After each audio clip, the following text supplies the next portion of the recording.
10ஆம் வகுப்பு கணிதம் அலகு 3 இயற்கணிதம் பயிற்சி 3.12 மூன்றாவது கணக்கு பார்க்குறோம்.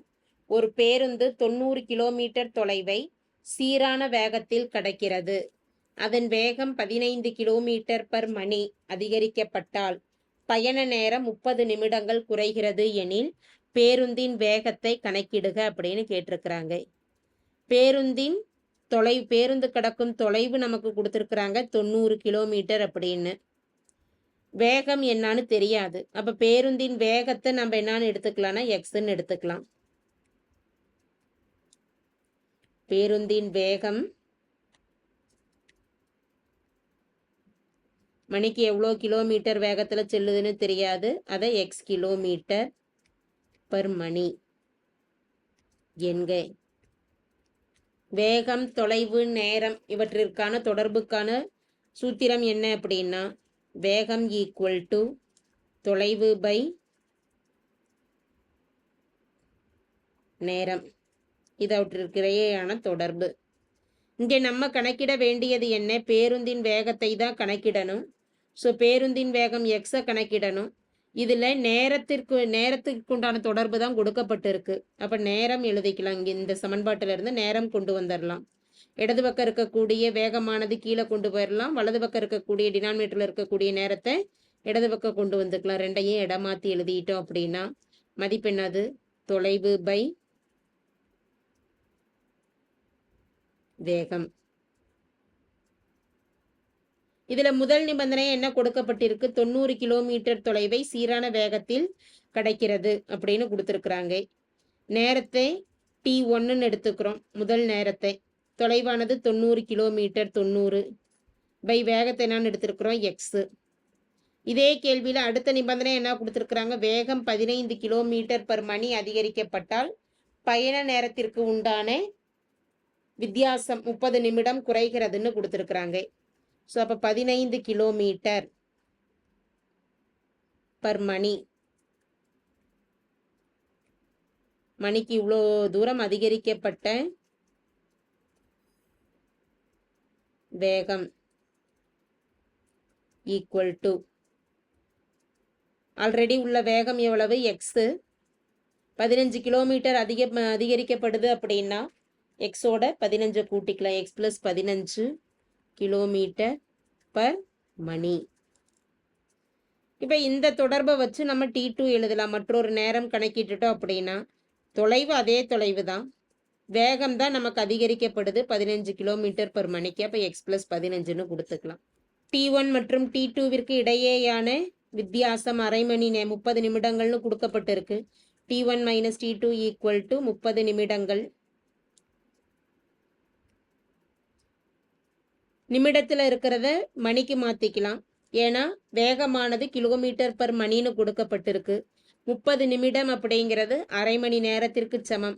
அரை மணி அப்படின்னு கொடுத்துடலாம். அப்படி இல்லை அப்படின்னா 30 பெருக்கல் நிமிடத்தை மணிக்கு மாத்திரம் அப்படின்னா 1/60ஆல் பெருக்கணும். அப்படி கேன்சல் பண்ணிட்டோம்னா 1, 2. அப்போ 1/2 மணின்னு நமக்கு வந்துடும்.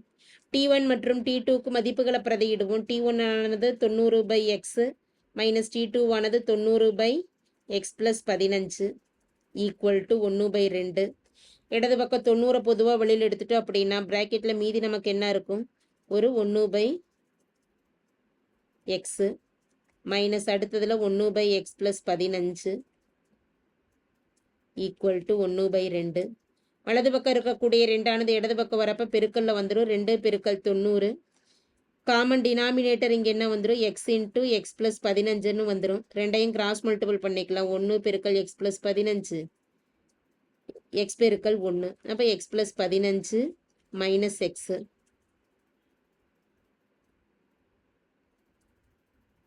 Equal to 1. 2 பெருக்கல் 90 180. 15 X into X X square plus 15x equal to 1. 15 பெருக்கல் 180 ரெண்டையும் பெருக்கிக்கலாம். 15 பெருக்கல் 180 அப்படிங்கிறப்ப 2700 by x square plus 15x equal to 1. 2700 equal to வலது பக்கம் இருக்கக்கூடிய 1ஓட எக்ஸ் ஸ்கொயர் பிளஸ் 15 பெருக்கிறோம் அப்படின்னா அது நியூமரேட்டருக்கு போய்டும். 1 பெருக்கல் எக்ஸ் ஸ்கொயர் ப்ளஸ் 15x. அனைத்து மதிப்புகளையுமே ஒரே பக்கமாக கொண்டு வந்துட்டோம்னா 2700 minus X square minus 15x equal to 0. X square ஆனது நமக்கு ப்ளஸ் குறியில் இருக்கணும். அப்போ ஒரு மைனஸால் டோட்டலாக மல்டிபிள் பண்ணிட்டோம்னா plus X square plus 15x minus 2700 equal to 0. இரண்டு எண்களை காரணிப்படுத்தலாம். இருபடி சமன்பாடு அப்படிங்கிறதுனால இரண்டு எண்களை பெருக்கிறோம் அப்படின்னா நமக்கு மதிப்பு ப்ளஸ் 1 பெருக்கல் மைனஸ் 2700ங்கிறப்ப மைனஸ் 2700 வரணும். கூட்டிட்டோம்னா எக்ஸின் கீழே 15 வரணும். எந்த இரண்டு எண்களை எடுக்கலாம் அப்படின்னா 60 பெருக்கல் 45 எடுக்கலாம். 60 பெருக்கல் 45 45 பெருக்கல் 6 அப்படிங்கிறப்ப 270 வரும். ஒரு 0 ஆட் பண்ணிக்குவோம். இதில் ப்ளஸ் 15 வரணுங்கிறதுனால 60க்கு ப்ளஸ் குறியும் 45க்கு மைனஸ் குறியும் கொடுத்துடலாம். எக்ஸ் ஸ்கொயரின் கீழே 1 இருக்கிறதுனால நம்ம இதை 1ஆல் டிவைட் பண்ணிட்டோம்னா அதே மதிப்புக்கு தான் இருக்கும். அப்போ எக்ஸ் ப்ளஸ் 60 மற்றும் எக்ஸ் மைனஸ் 45ன்னு பிரிச்சிடலாம் ஈக்குவல் டு 0. இரண்டு மதிப்புகளையும் தனியாக 0க்கு சமப்படுத்துகிறப்ப x plus 60 equal to 0, x minus 45 equal to 0. Plus 60 வலது பக்கம் போகிறப்ப மைனஸ் 60ன்னு ஆகிடும். அதே போல் மைனஸ் 45 வலது பக்கம் கொண்டு போகிறப்ப ப்ளஸ் 45. எக்ஸ் என்பது தொலைவை நமக்கு, அதாவது எக்ஸ் என்பது பேருந்தின் வேகத்தை குறிப்பிடுது.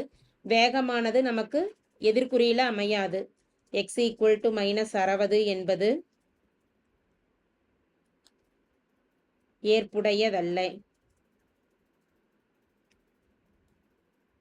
எக்ஸ் ஈக்குவல் டு எந்த மதிப்பு மட்டும்தான் ஏற்புடையதாக இருக்கும்? 45. therefore பேருந்தின் வேகம் 45 கிலோமீட்டர் பர் மணி ஆகும். தேங்க்யூ.